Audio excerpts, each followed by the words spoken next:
So on the previous episode, we introduced our classes in object-oriented programming, right? We introduced a lot of terminologies such as properties, which are essentially just variables within a class, and then we introduced methods, which are essentially just functions of a class. We said that both properties and functions or methods in a class are rather referred to as members of a class, right? So essentially, we said that different members, right, can take up different interfaces, such as the public phase and the private phase, right? So we said that the public phase essentially allows us to access those properties or methods outside the function, or rather outside the class. But with private properties, they have to be accessed within the class, right? So that's just a safe way for us to essentially store our data, right, and not allow for modification from just any other function, right? That means that if I was to go ahead and create an instance of the class, it does not necessarily give me access to everything within that object, rather, or within that class, more specifically when it is private. So I cannot come and say human.name. I cannot actually access that name, right? So that is essentially how the private keyword works, right? So then we said that we're going to introduce specific methods that allow us to modify these private properties, right? Those methods are what we call setters and getters, right? So how getters and setters work, essentially, getters, they get the value from the class and essentially allow you outside the function to print it, right, but not modify it, right? But with setters, you can actually modify that value, right? So let's just go ahead and create a setter for the age, right? So I'm just going to go ahead and say void set age, right? So it is good practice to essentially differentiate between your normal functions and your setters and getters, right? That is why I named it a set age, right? It's basically just describing what it does. It is setting the age, right? So what I'm going to do is I'm expecting input, right? I'm expecting the age of whatever function is calling this object, right? So essentially, I'm expecting an age as input. What I'm going to do is essentially set that value, because what we said that the methods within the class or the functions within the class, they actually have access to these private properties, but with outside the class, for example, the main function, right, it does not actually have access to these private properties, right? So this is actually valid and this will actually compile. That means now, because my setter is in a public interface, that means I can actually access it. Once I access it, I'm just going to say set age and pass in maybe the value 21, right? So this is valid C++ code, right? So that means now the value, when we compile this, the value of age will be 21. But for us to use that value, right, we still need to introduce one more method, which is what we call a getter, right? Because now this just sets the value, right? But that doesn't mean that all of a sudden we can have access to the value. That means that we can say human.name. This is still inaccessible, right? We cannot access that value because it's still a private property, right?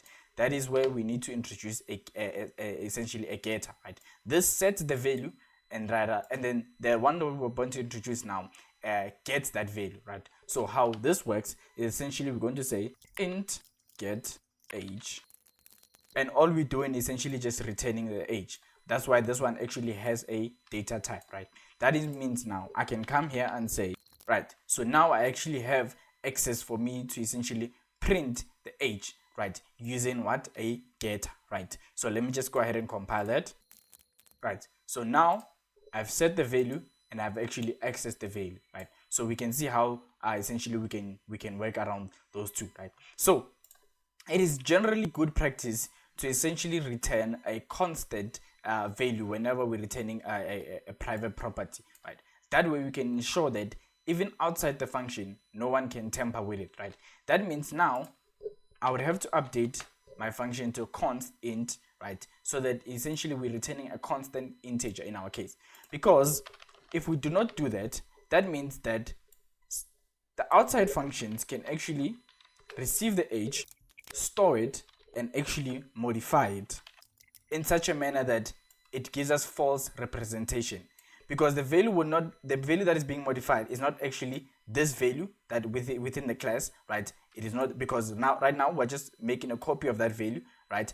But now it gives us a full representation, because now if I was to see out age, right, one may even think that the age that we are printing now, because the age is going to be 22, not 21, right? One may think that the age that we're printing out now is essentially the age that we got from the class, right? So you see the reason why we do not want those type of modification. So the best way, right, whenever we're using a getter, right, we essentially is to return a constant value to ensure that it cannot be modified rather, right, except in the case whereby it has to be modified by what? A setter, right? That's the only time it has to be modified, right? So that means now when we receive the value, we can ensure that no modification of the value occurs, right? So we can just go ahead and remove this, right? That means that no modification of the value can occur.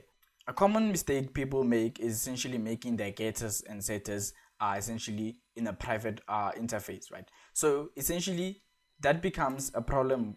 Reason being is that if I was to move my setter now to a private interface, the problem is that I do not have access to this private property, right? And then now, because the private essentially the setter or the function that's supposed to help me have access to the private property is also private, that means now I cannot access it. That is why when we hover over this, it says that the set age, our setter that we have created, is essentially inaccessible, right? So that is essentially why we need to ensure that our setters and getters are always in the public interface, whereby we can actually access them, right? So the benefits of using setters and getters, right, opposed to just letting any other function essentially modify the values outside, right, is that essentially the parameter that we're receiving, we can actually verify that parameter, right, to ensure that whoever is sending this information actually sends the correct information. That means that we can actually come in and say, if age is less than 0, then just return. Do not continue setting our value. Do not essentially modify our private property, because you can imagine we don't want someone's age being a negative value, right? So that's essentially how getters and setters can allow us to have access to private properties, right? So we've reached the end of our episode. If you really enjoyed this episode, just go ahead and leave a like, subscribe so that you don't miss any other episodes, right? Otherwise, cheers.